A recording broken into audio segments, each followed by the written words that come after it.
Hello, and welcome to the first Texas Association of Builders Zoom at noon for 2021.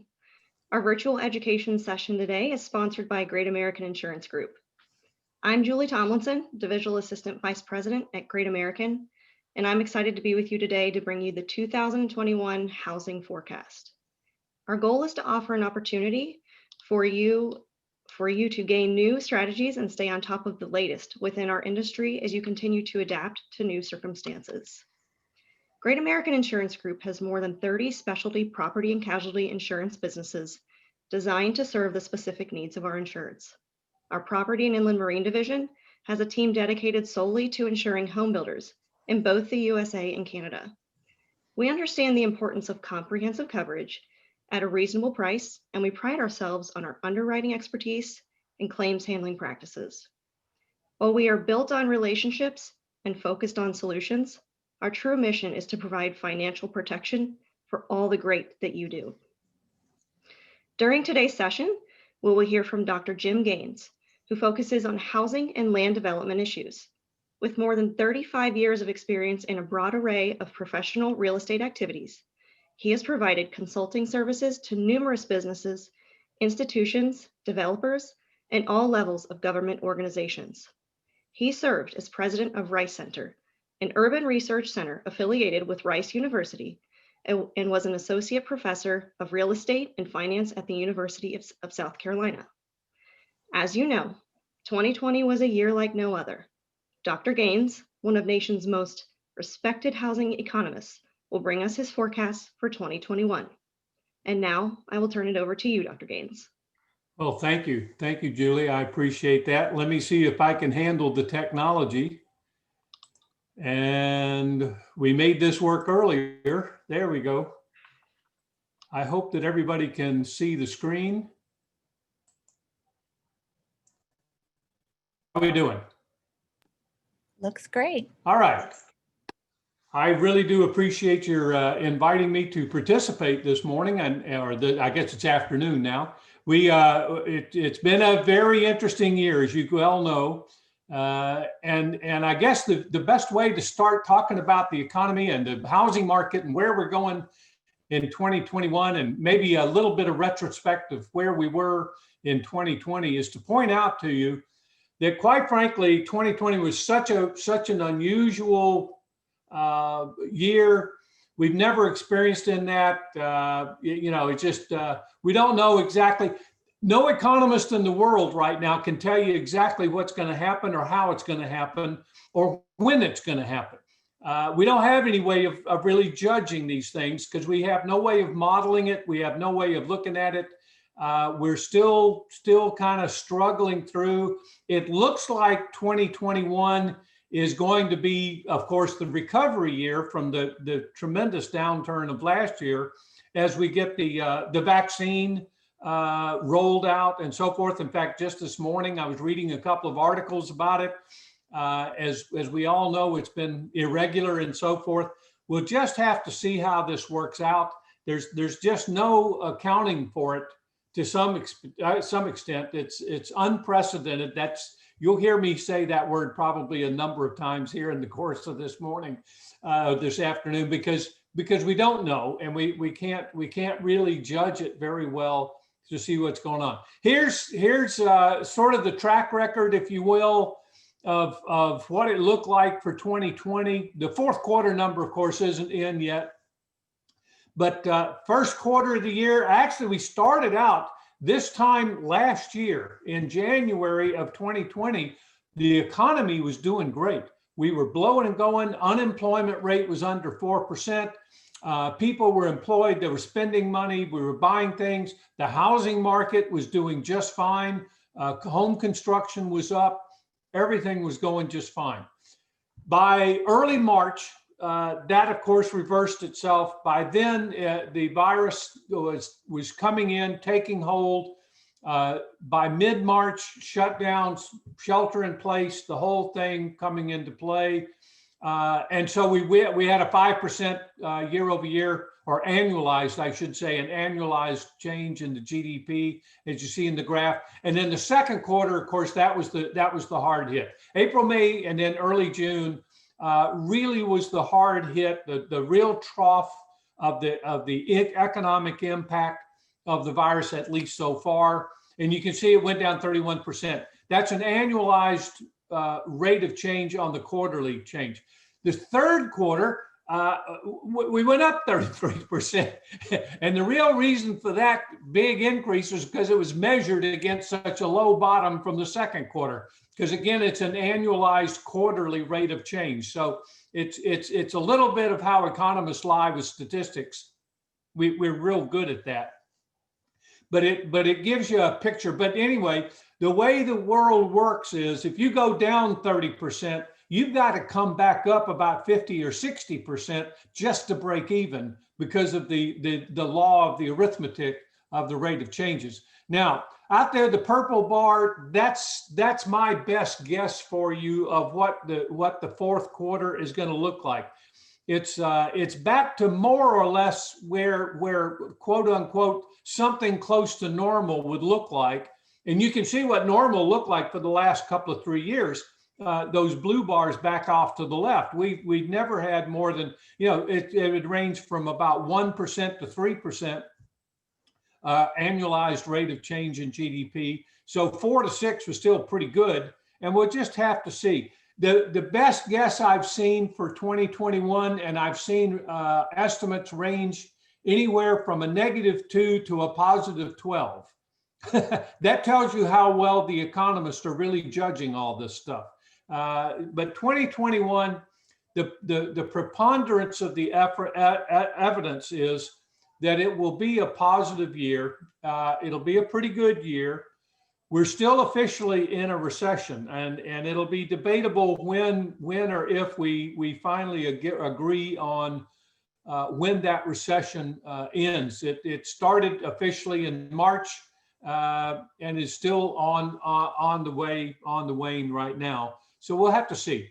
That ended, incidentally, the beginning of this recession that we're in, and it's a virus-induced recession.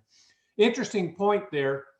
The recession that we're in was not caused by a weakness in the economy. It was not caused by unemployment. It was not caused by high interest rates, by inventory adjustments, by cutback or scale back in economic activity. It was completely and 100% caused by the virus. So if we can get rid of the virus or get it under control, then maybe we can go back to where we were and at least move in more normal economic cycles. As you know, coming out of the Great Recession, 2010 through 2020, the first part of 2020, almost 128 months of continuous economic growth and prosperity. That was the longest on record. And now we have the worst on record quarter and the best on record quarter. Those are going to, in historical perspective, a few years from now, we're going to throw them out the window and say, well, forget it. It was all caused by the virus. We don't need to really worry about it. Here's a better picture, perhaps. This is a truer picture maybe of the economy. In February, we had 152 million jobs going on, almost 152.5 million. And by April, that bottom part there is by the end of April, we're down to about 130. We lost over 20 million jobs in the course of from middle of March to the end of April. We had a 50% bounce back. You can see the very V-shaped recovery there that went about halfway back up, and then it started leveling out. And the December numbers that just came out here a few days ago at about 142 million, we're still a little less than 10 million jobs short, about 6.5% from where we were back in February. Forget growing from February forward, just to get back to where we were, we're still short. As you well know, the December numbers were negative for the first time in 8 months. It was a negative 140,000 jobs when we tallied up the books, if you will. Little misleading. There was general growth in jobs in all industry sectors but two. And the big one was leisure and hospitality, which is no surprise to anybody. People working in hotels, restaurants, bars, entertainment venues, any kind of thing, all of the sporting, all of the football games. So you don't hire as many vendors to sell the peanuts and the beer because there's not that many fans. And in fact, in a lot of the cases, there's no fans at all. Even last night, I think it was the attendance there was what, 16,000 for those of you who watched the game. And they were commenting that was a big crowd by 2020 standards for a football game. You can imagine what that would have been without the virus, and the pro season doing the same thing. So that leisure and hospitality industry group lost 500,000 jobs in December. That was tough. The hotels are not being occupied. Restaurants, obviously, bars are closed down. That was the big hickey. Professional services, business services. Even retail trade was actually positive. Construction employment, particularly for single family construction employment, was still on a positive trend and upwards. So it's a mixed bag, but when we look at the total economy, this is kind of what it looks like. The unemployment claims continue to be high. The little black bars over there to the left, that's what quote unquote normal looks like. We have somewhere between 250,000 claims a week for unemployment, and with 152 million people working, that's not very many, and it's not a high percentage. But you can see how that jumped way on up there in March and April and so forth. But even with the slowdown, ever since this past fall, we're still running just under 1 million claims a week. Which is about still 3 to 4 times larger than what our normal economy would run for unemployment claims. And it's just about half. Unemployment rate in December stayed at 6.7%. That's what it was in November as well. The U6, which is a more universal inclusion of people working part-time that want to work full-time, a little broader definition of the labor force, not necessarily limited to people just looking for work, but who are right age and not impaired in any way to not work, not in prison or whatever. So it's that's about double. It's about 12%, which is probably a little more realistic unemployment rate the way it works. It's about 40% overall of the workforce has been affected by all of this, as you can see. Here's what it's going to take, and I thought I'd just jump right into that. These are the things to watch, and number one is the virus. If we don't get the virus under control, the economic issues and the problems and the slowdown in the economy or the pace of the economy is simply not going to pick up. And I'm going to show you in a minute that right now we're nowhere near close to having the virus under control.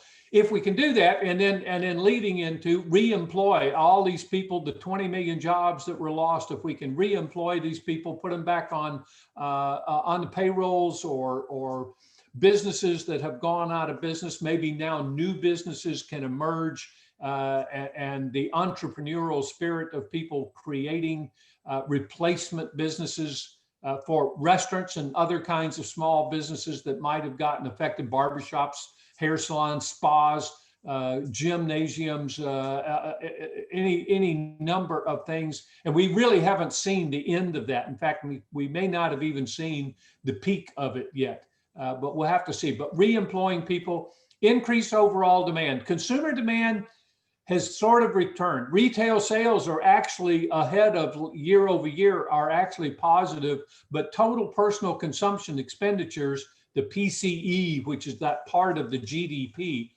I know it's a lot of acronyms, but anyway, the PCE really has not picked back up. It's still running about 4, 5, 6% below year ago. That's because services spending and a lot of other spending has not picked up.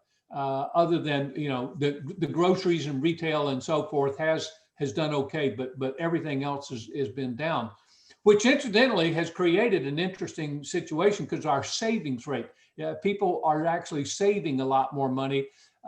there's speculation that when and if we ever get through this virus effect and we really do throw the economy back into something close to what we consider normal, there's a lot of pent-up savings that's going to hit the market. Anyway, global trade is picking up. The import and export is still the imbalance here for the U.S., but we are trying to export more goods. We have discovered that we don't need to import quite as much. Perhaps so that some of that over time, that structure of our trade and foreign trade and globalization is probably going to change somewhat. Inflation is not an immediate problem, but it is a problem. I would point out for you, if we talk about the decade of the 2020s and look beyond just 2021, somewhere in this decade, we're going to have issues with inflation that we're going to have to pay attention to, and it is going to rear its head again. Interest rates are going to stay low until or unless that inflation rate goes up. It's going to be inflation and spending that's going to, and wages, income that's going to push the inflation and the interest rates higher. That is not likely to happen in the next year, maybe even the next couple of years. After that, watch out. I'm not saying it'll be definitive, but that's when we need to start paying closer and closer attention to that and so on. For 2021, interest rates are going to stay pretty much where they are. They'll move a few basis points, 10, 15 basis points, maybe even 20 basis points, but it won't be enough to really make that much difference. Taxes and spending, if you're not aware of it, the legislature, I think, went into session this week. And as Mark Twain once commented, no man's property is safe when the legislature's in session. So take that for what it's worth, but it is coming. The legislature, especially here in Texas, is going to be faced with some real problems. It's running a deficit. They've had to borrow money, had to spend money that they didn't really have, and they don't really have the revenue prospects coming in. It's going to create a lot of problems for this biennium budget that they're going to have to deal with here this legislative session. I don't wish them, that's going to be a real problem that they're going to have to put up with. But taxes and spending, we're going to see from here forward, and the same is true at the federal level. We're going to see the federal debt, which has already expanded tremendously. It's greater now than it was at the end of World War II. After paying for a world war, we're already at a higher level of debt relative to GDP than we've ever been before. And it's only going to get more. It is not going to get less as we go into this year. The expenditure is going to have to do. All of the information about the second wave of PPP and unemployment insurance supplements and so forth, whether it's going to be a $900 check or a $2,000 check to a lot of people, all of these things, all that money is being borrowed by the government. So debt is going to be an issue. It's a long-term issue, a long-term killer. And it's not only sovereign debt. It's not only the debt the government is going into. Think about it this way too. Corporate America is also at a high level of debt. And the worst part about the corporate debt is it's not necessarily being invested in productive activities. It's being used with financial management and financial engineering to buy back stock, keep earnings per share at certain levels, pay dividends, et cetera. It is not necessarily, to a great extent, being reinvested into business activities. Here's what I'm talking about the virus. Now we'll get into a little more details. I just put this slide together, updated it for you here this morning. The new cases, and this is 7-day moving average. This is not the necessarily each and every day, but it's the weekly moving average on a 7-day basis of both new cases reported and the deaths that are reported through the CDCs. We're going to have a real issue with that. It's going to be this is what we have to get under control. It's just simply no two ways about it. And until or unless we get the vaccine out in magnitude numbers and people take the vaccine and so forth. I don't know about you, but I know here the number of doses that are available are very limited.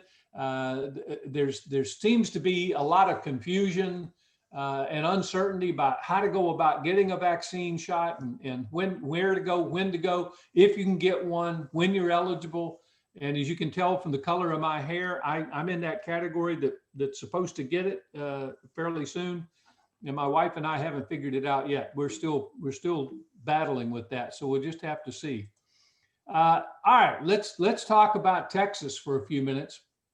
As you well know, Texas got hit with a double whammy, which started really back a year ago, December, January, when the Saudis and the Russians decided to have a oil price war, and they started changing the production rates and lowered the price of oil, which had a major impact here for us in Texas, with another round, if you will, of low oil prices and layoffs in the energy sector. And then in March, of course, then we had the virus hit, which basically cut oil demand, global oil demand, down by about 20 million barrels a day.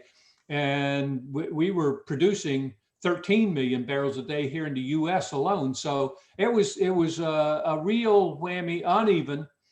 Here again, Texas is not doing well in terms of getting the COVID-19 under control. The number of new cases being reported, the death rate has gone up as well, or the number of deaths has gone up.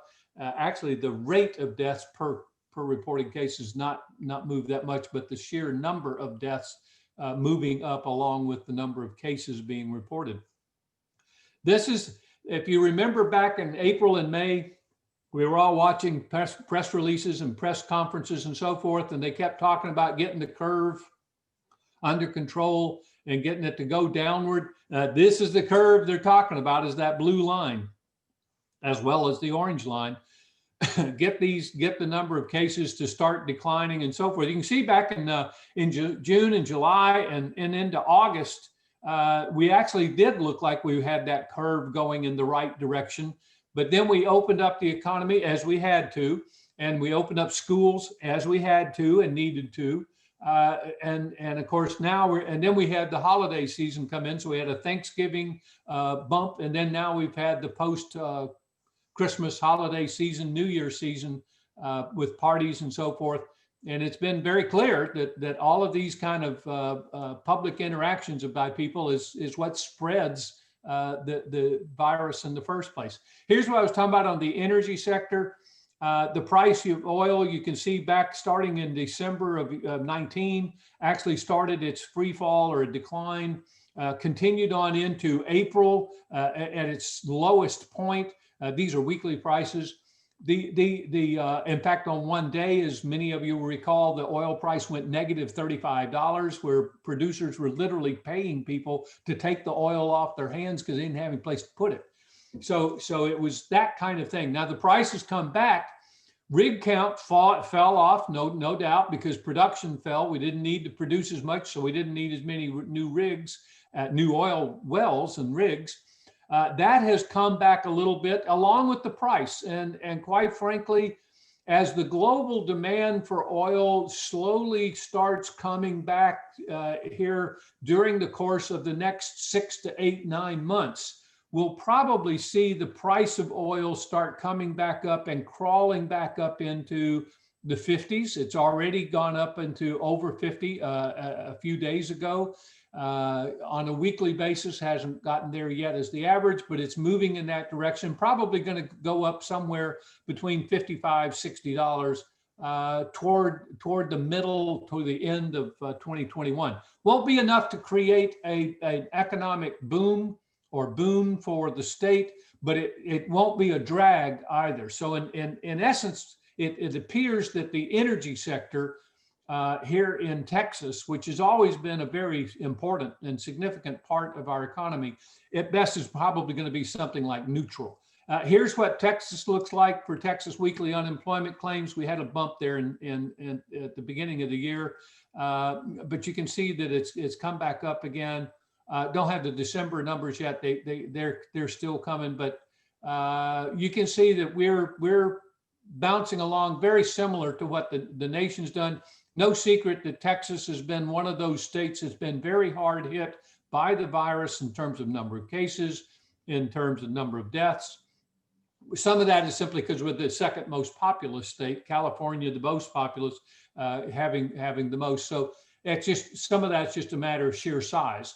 But our rate of infections and so forth, and we're still a long way really from getting this thing under control. The best guess is we might start seeing really better statistics and numbers and really start feeling more positive impact mid-year, probably into the summer and late summer, early fall. So the end of the second quarter on into the third quarter of the year before we start really seeing the significant positive effects. That doesn't mean that we're going to, fall into a hole here in the next 6 months, but it's just going to take a while to get all of this put together. Again, very similar in terms of non-farm employment. Similar to the U.S., we actually bounced back pretty well, reasonably well. We're down about 5% from where we were in February versus the 6+% that the U.S. was looking at. We're down about 650,000 jobs, short of where we were back in February. So it's trying to recover. We're doing our best. But you can see the last couple of months have not looked that good. It's leveled off, in fact, declined just a little bit from the September, October time period. So we'll have to see just how this goes a little bit further on. We did a calculation at the Real Estate Research Center where we estimated where we are or where we stand by metropolitan area relative to where we started this pandemic. You can see the top 4 or 5 there are better than 98%. Nobody's at 100%. Nobody's gotten back up to where they were in February. Waco, Texarkana, Sherman, Denison, some areas that didn't get hit quite as hard by the virus are not generally thought of as being a lot of leisure, hospitality, employment, and so forth based areas. But Austin and Dallas have come back very well. 97, 98%, Fort Worth at about 96, San Antonio at 95.5, Houston down at 94.3. Of course, remember, Houston was hit harder by the energy downturn as well, much more so than the other major metropolitan areas, which are predominantly not as energy dominated, of course.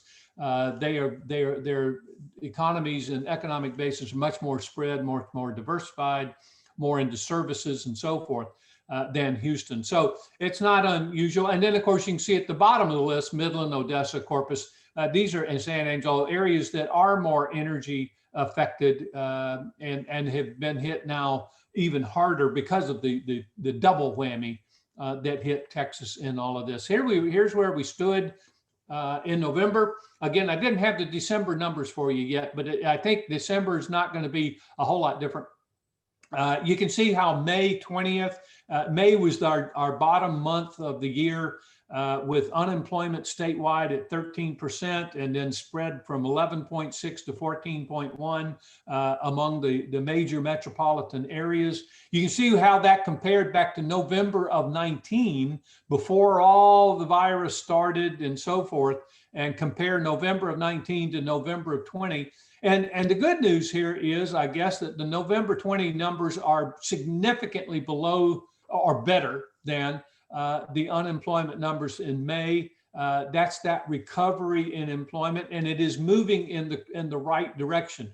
Will we get back to those November 2019 numbers with like 2.5% unemployment in Austin or 3% in Dallas and San Antonio? Probably not. We probably won't get those. Were historically low figures for an annual basis. Those unemployment numbers at that range is extremely good. If we can get the unemployment numbers down, under 6, get them into the 5s or high 4s, we'll be doing just fine. And that almost qualifies as long-term norm unemployment.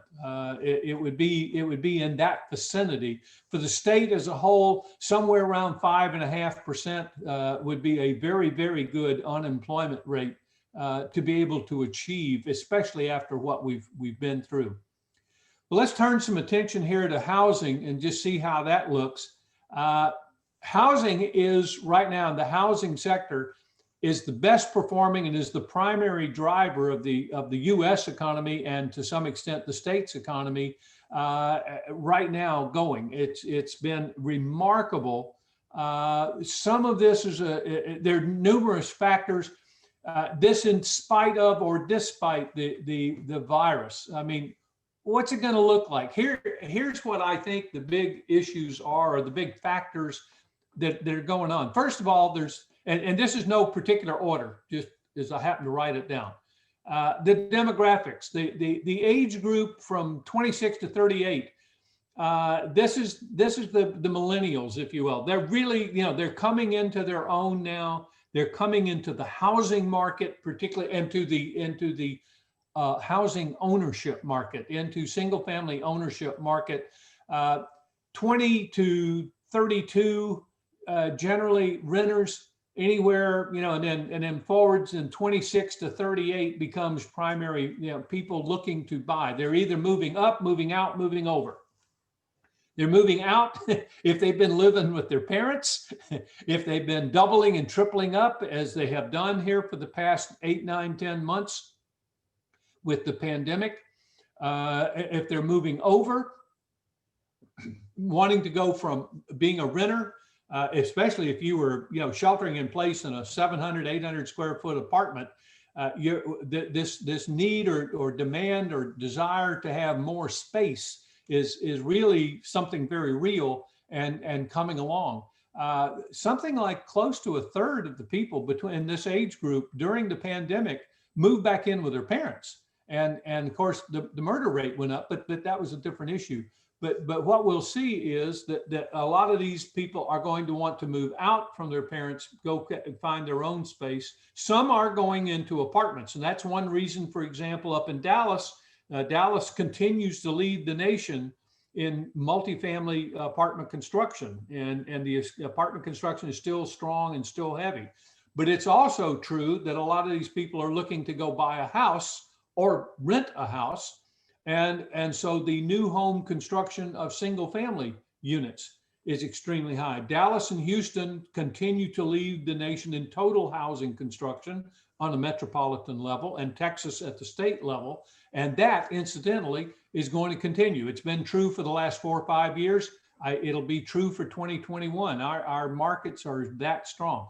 We have a limited inventory. We have not been building enough in the last 4 or 5 years to keep track of the population and the demographic growing, because people are still moving to Texas in large numbers.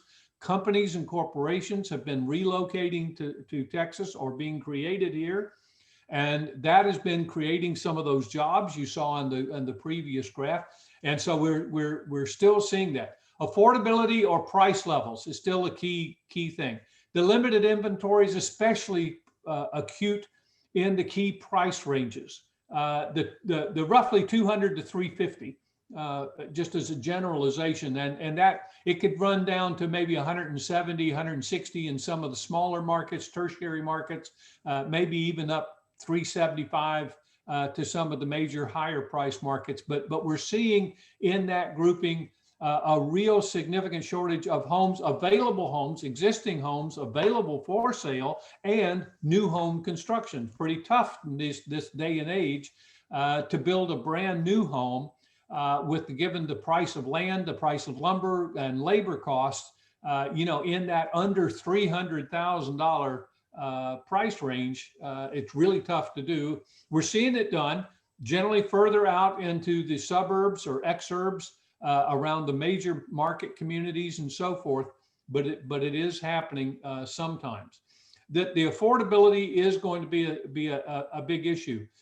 Historically low interest rates, I've mentioned that already. That they're in place that has been one of the primary drivers, along with the demographics, quite frankly, and the employment. Those three things, people, jobs, and interest costs drive the demand for housing.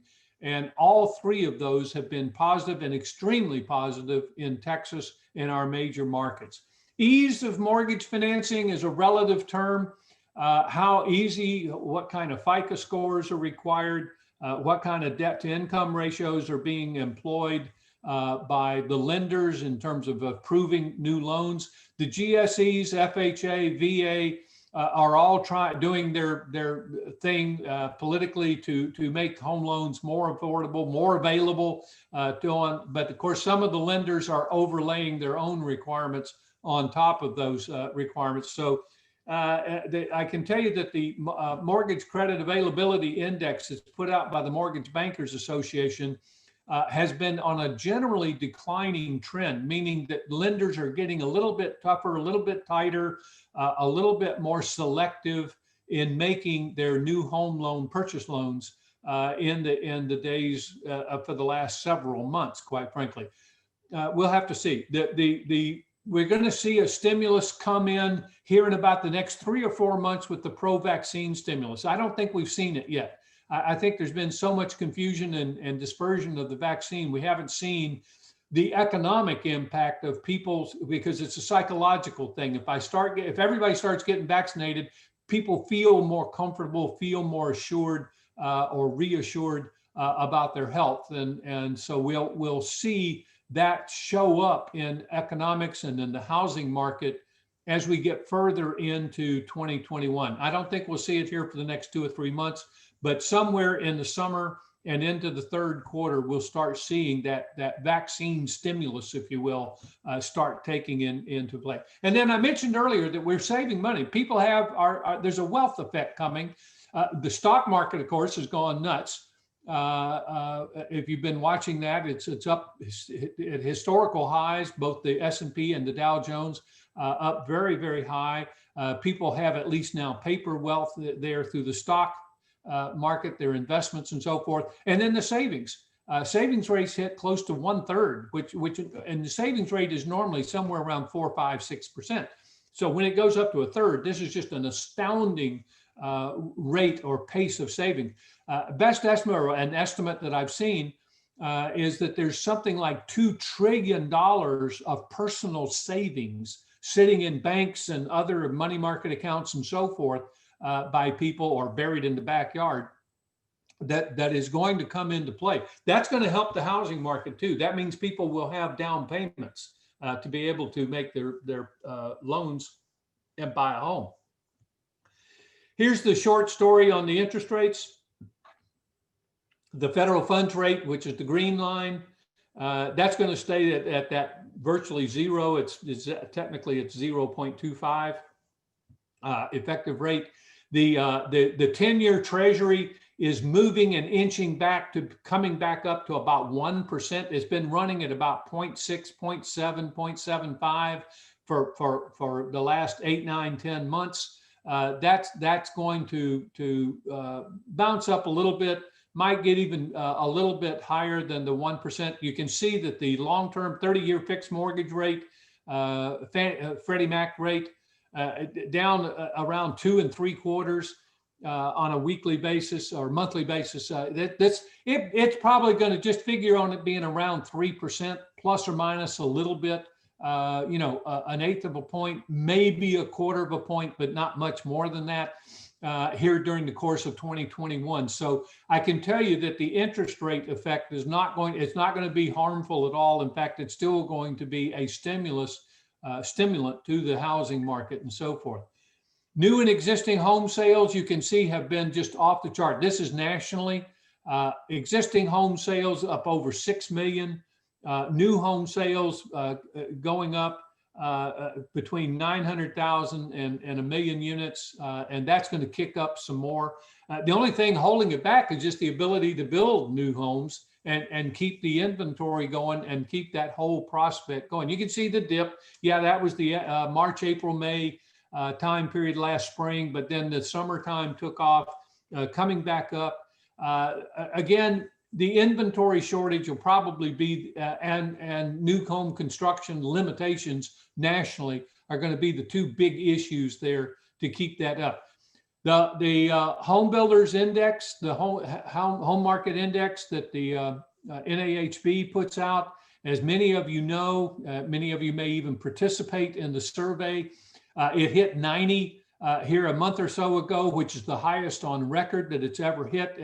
And this is a dispersion index, just more than 50% or fewer than 50%. But when 90% of the surveyed builders are saying things are good, then things are good and the outlook is good. This is the composite index. They actually look at 7 or 8 different factors, but the composite index, it wasn't going to maintain there at 90. It dropped down into the high 80s here.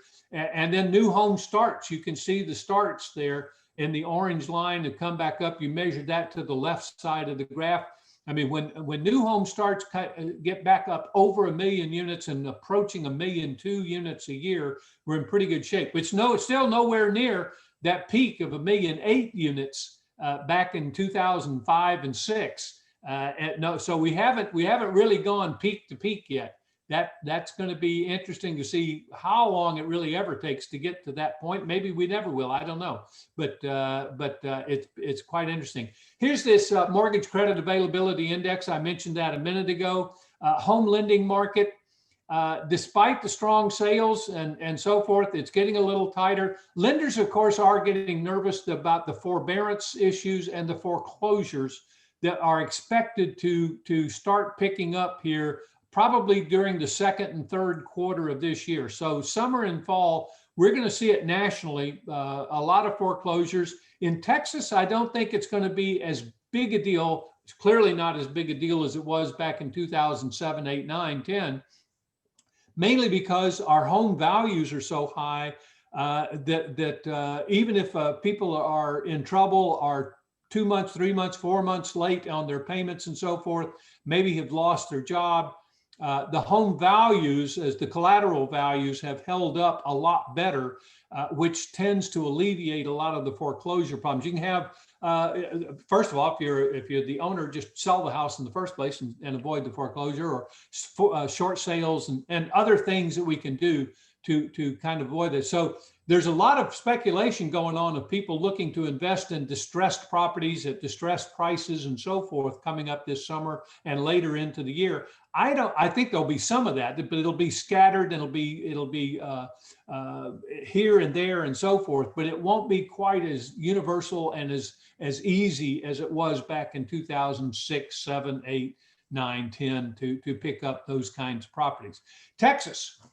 We're doing great. 2020 is going to end the year. That's the purple curve up there, the purple bar, because we don't have the complete year-end numbers. Probably won't have them for another 30 days or so. But it's going to be another record year. Sales are going to be up somewhere around 3.5%, 4%. Prices are still going to be up. Actually, sales are going to be up close to about 7%. They were running year to date. This was through November. And prices were up both 7%. This was our original projection that we had for the year, and of course we've beaten that projection by a good deal. So we'll have to see how it's going. Single family building permits, we're still not doing enough. For those of you who've been in business long enough, you remember the 80s. It took us 16 years to get peak to peak. Of where we were from 1983 out to 1999. It was unusual. We're already 15 years beyond the 2005 peak, and of course we're getting there. But it's going to be up. Home construction in 2020 is going to be up close to 20% based on the permits that have been issued. It was up about 17 and still going up on a great deal. And we think 2021 will do even better again. So it's going to be quite interesting to see it. You can see our Texas leading residential construction index. The green line there is way up.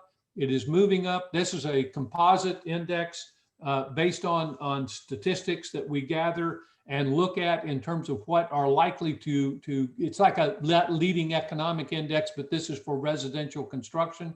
It'll be mainly in the single family market. The multifamily market is not going to, Dallas aside, by and large, and it'll probably, the rate of construction in Dallas will probably start slowing down. Remember, multifamily construction, takes a year or two to get done. So it will probably see that slow down a little bit, but it's still going to be, the single family market is going hot and heavy. When we break it down and look at the same index and look at it by MSA, you can see that Austin and Houston, in terms of the indexes, are leading in terms of the rate of increases going on, but Dallas and Fort Worth doing extremely well. Everything is marked and going up on a major basis in that fashion. Permits, this is what we're expecting to happen. Again, the permitting has been going off the boards. A lot of it moving to the suburban counties. These are the MSAs, so these are the multi-county areas. A lot of these permits going out into the suburban counties and the suburban areas. This will be interesting to watch. Most of the counties and most of the areas in the suburbs and the exurbs do require permits. Some do not. So sometimes the permitting is an undercount if we're not picking up all of the area. You can see the multifamily, I mentioned it a minute ago, the multifamily index is pointing down a little bit, the 5+ family units in a building. But the duplexes and the single family, the 1 to 4 unit construction going up a great deal, and the rate of increase on that is marked. These are current. Texas housing starts per capita. You can see how we are in Texas at least trying to balance our housing inventory and our housing stock relative to our population. And this gives you a good feel for that. It's still, though, just above 100% based on the January 2000 basis. And you can see how we were building tremendous number of houses per capita back in 2006, 2007. We probably won't get back to that. That's overbuilding. That's too much. But you do need to be somewhere in that, close to that 100% mark. We use January 2000 as sort of the beginning of the century, the beginning of the millennial, if you will, millennium. But also that year and that time period was as close as you can kind of guess that we've had in the last 20 years to being something approaching normal before the great boon in financing and the monetary recession that was caused then, and then of course before the virus. So it's a good. Here's one thing some builders are doing to try to alleviate the COVID shelter in place and boredom, a new technique and building style into some of the game rooms and so forth. Just thought I'd throw that out to give you an idea of what you might be considering doing. Here's month's inventory. Again, you can see that 200 to 300, the green line there, roughly, and then even the red line going up to 400,000. When you're down, and right now statewide, we're showing months inventory right about 1.7 months across the board. In Aggie speak, we ain't got none. And it's really, really, really tight. Normal here, normal months inventory, well, it does vary by price category, but for the market at large, is generally around 6 months for our major metropolitan areas, a little higher than that in the border areas and the tertiary markets, maybe closer to 8 months.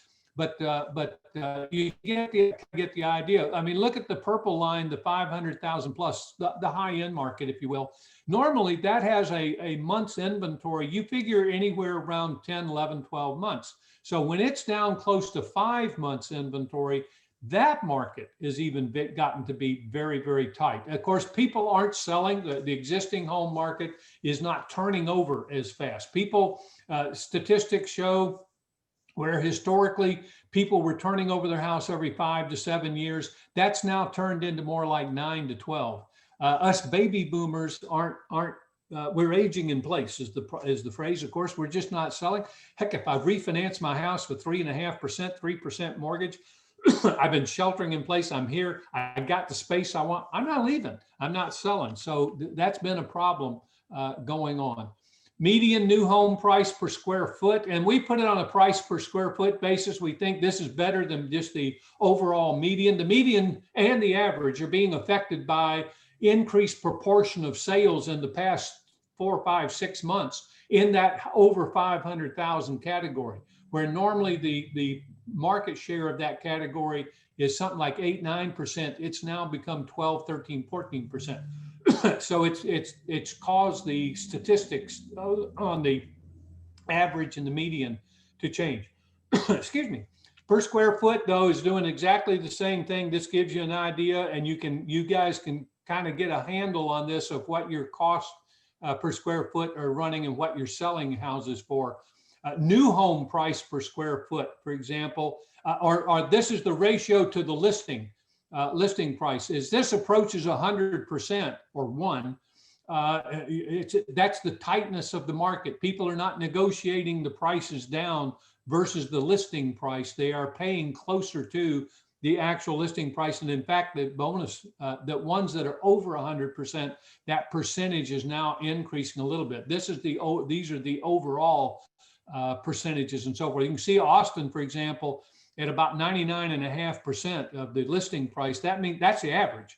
So a lot of homes in the Austin area, and for that matter, even in the Fort Worth and the Dallas markets, all of our markets there is a fair proportion that are being sold over the listing price, which again is indicative of the truly really tight marketplaces. Here's our outlook, what we were talking about. I think what you'll see is the housing permits, about 20% growth in 2020, 15% for this year. So it's continued double-digit rate of increase in housing permits. We're looking for sales, and this is new home sales and existing home sales combined, to go up about 8.4%. Again, year similar to 2020. Very, very strong market. You can see the average between 1991 and 2019. So you can compare our projections for 2021 to the long-term average, and you can see how substantially above average we are just about across the board. In Dallas, for example, where 4.5%, 5% is a normal growth rate, we're looking for somewhere between 14% growth in housing permits, most of that concentrated again in single family, but even Dallas will still have strong multifamily, just not quite as strong. And 7 to 7.8, 7.5% increase in sales, and almost 8% increase in prices measured by price, average price per square foot. And you can see how this goes up and down the line. So the bottom line is I've given you good news here for the beginning of the week and for the beginning of the year. I think we have a very, very strong outlook for this coming year. I think you'll see that it's going to be very strong. There'll be a couple of exceptions metropolitan wise. Midland and Odessa still have to come out, and some of the other areas that were more affected as much by energy as by the virus. As we get the virus under control, it's more stimulus. As we get the positive vaccine effect or stimulus going, that'll help too. If the stimulus bills from the federal government and so forth, helping people out with their rent and home payments and so forth, will help stimulate that as well. Thank you very much. Well, let me finish. The forbearance and foreclosures is going to be an issue. We don't know how much that's going to translate. I mentioned it a minute ago. The moratorium on evictions are ended. It's still kind of murky in there of who can get evicted and who can't. The low interest rates are going to continue to stimulate the housing demand. Business practices are changed. We could probably talk about that for the rest of the day. But the technology, the business practices, how you're buying your materials, how you're hiring labor, how you're going about designing, what kind of houses. I'm aware that buyers in the market now are looking maybe for 2 offices in a house if both the husband and wife are going to be working remotely from home. They don't really want to work in the same room. And then you get the argument of which one of them gets relegated to the big closet or the corner in the bedroom instead of the home office. So that's changing. The open design concept, the extra bedrooms, all of these things are taking. So it's very interesting that the technique, the design, the process, procedures are changing and changing rapidly in brokerage, sales, construction, and other activities. Home construction is going to be the primary recovery activity for our economy, both from the state and the national level, as we move forward. Commercial real estate right now is in a wait and see. We really still haven't seen all of the total effects that's going to affect the commercial real estate sector. We know the hotel sector is being affected greatly. A lot of hotels going out of business, losing money rapidly. They can't survive at 40 and 50% occupancy rates.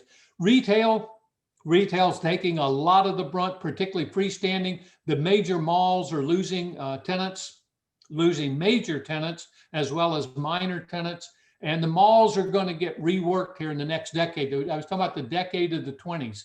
This is going to be the decade of the rework and the reset on the commercial, particularly the retail sector going forward. Office, we're still debating about the office, more people working remotely as opposed to officing in place or in an office space. Changes the type of space, the amount of space, the amount of space per square foot, per employee rather, the number of square feet per employee, the conferences and so forth are all changing tremendously. Warehouse logistics space, though, the demand for that appears to be going skyrocketing, and the demand seems to be going up very much for that. Amazon, UPS, FedEx, all of the major movers and shakers, the Walgreens, the CVSs with their warehousing and so forth and logistics space, all of that expanding rapidly as the economy goes. We haven't seen all the value impacts yet, particularly in the commercial real estate sector. I think there is a major reset coming. I think it's going to be several years in effect. We won't really see the beginnings of that until toward the end of 2021, on into 2022 and 2023. That's hard to say. So we'll have to see how all of that is going. Again, thank you very much. If we have some time left, Sloan and Julie, I'll be happy to answer questions if we've got any.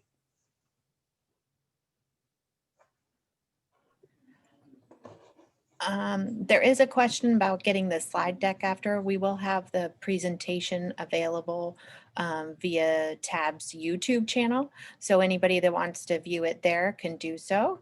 Yes. That should be up in the next couple days. There is also, we want to take just a quick minute and really thank Great American for sponsoring this session with Dr. Gaines today. We could not have made this possible without them. And they're a great partner of ours, and we appreciate that. And if you're interested in participating or viewing any other education that we do have several sessions coming up in the next few months that are available on the TAB website at texasbuilders.org for you to register. And all of these education sessions are free. Thank you, Dr. Gaines. You were so insightful and love the comic relief. I laughed out loud, got several texts from folks. So I think they went over well. Well, thank you, because all I can see, of course, is my computer screen. So I have no idea if anybody's even paying attention. I did see a couple of the chat remarks come by. I purposely did not say too much about the new administration coming in because that's going to be a major issue for 2021, but nobody really knows yet and knows what to expect or what the impacts will be. So anything I would say about the new administration and the Democratic control of both houses of Congress, purely speculative and so on. We think it'll be positive, but who knows? We did have another question about where do you see the cost of affordability index for new construction going? Well, it's going to the affordability of new homes is being affected. It's more difficult. It's hard to use. We do a statistic at the Real Estate Center, as you well know, on the Housing Affordability Index, and it's out there, and you can go to the center's website and download it. The thing that gets lost is the quality. I was talking about how difficult it is to build a new home now, less than 300,000. Well, you can build a smaller home with fewer built-ins, with fewer upgrades, or make everything more a la carte, where buyers can order the upgrades and keep base prices down. So the affordability, though, is getting more difficult. Homes are being priced at ever increasing cost per square foot. The real issue on affordability is how much down and how much a month, from a buyer's perspective and from the seller's perspective, from the builder's perspective. So if you can kind of keep those things under control, that's what the low interest rates are really helping with right now. That the interest rate decline in the last 2 years has been actually bigger than the lack of increase in incomes, because you got to get a price income balance. And we're starting to see, though, that balance get out of whack. Generally, people can afford a house at about 3 to 3.5 times their annual income. As the market starts changing and the price of homes on average or median start getting close to 4, 4.5, 5 times income, then you've got a real affordability problem. And the builders, as home builders, you're facing all kinds of problems because the price of land keeps going up, regulatory costs keep going up, labor costs are going to go up even more this year, and even material costs. Now, I know the lumber cost kind of evened out a little bit or came back down again, but nevertheless, materials across the board are getting more expensive to buy. Finished products, granite, cement, lumber, nails, you name it. If you have time, we have a couple more questions. One, I don't know, this might involve a crystal ball, but if someone was looking to invest in the home building industry in 2021, which markets would you recommend as the strongest to start in? So I guess the ones that are looking for the biggest growth. Yeah, I said crystal ball. Right now, the good news, or the easy answer to that one is first of all, I'd stay in Texas, and secondly, all of our top 10 markets in the state are still expected to do very, very well. If you want to go to one of the big 5, and I'm separating out Fort Worth and Dallas there and calling it the 5 big MSAs, all 5 are going to be very strong markets. They're going to have strong demand. You'll be able to find an area, geographic area, and a niche by price that you can work in. Now, the competition will be there too, but the markets are going to be strong, and that's going to be true for most all of our markets throughout Texas, with just a few exceptions. So I would say that right now, if you are looking to do that, what you need to do is decide geographic area and price area and type of, are you going to go into high end? You're going to go into entry level, first move up, that kind of thing, the price bracket. One of your biggest issues if you're going into the home building business right now is your source of lots, of developed lots. If you don't have the capital adequacy to do your own land development, you're going to have to team up or partner or become a customer with someone who is doing the land development. And that particular process, that's been our business model for the last 60 years in Texas or more, is to have third-party land developers out buying raw land and doing all the engineering development and so forth to create the retail lot or the lot for the builder to build on. Well, in the last decade or so, that business model has changed a good deal to where now the majority of the lots being developed, the majority of the land being developed into residential lots and subdivisions is being done by the builders themselves.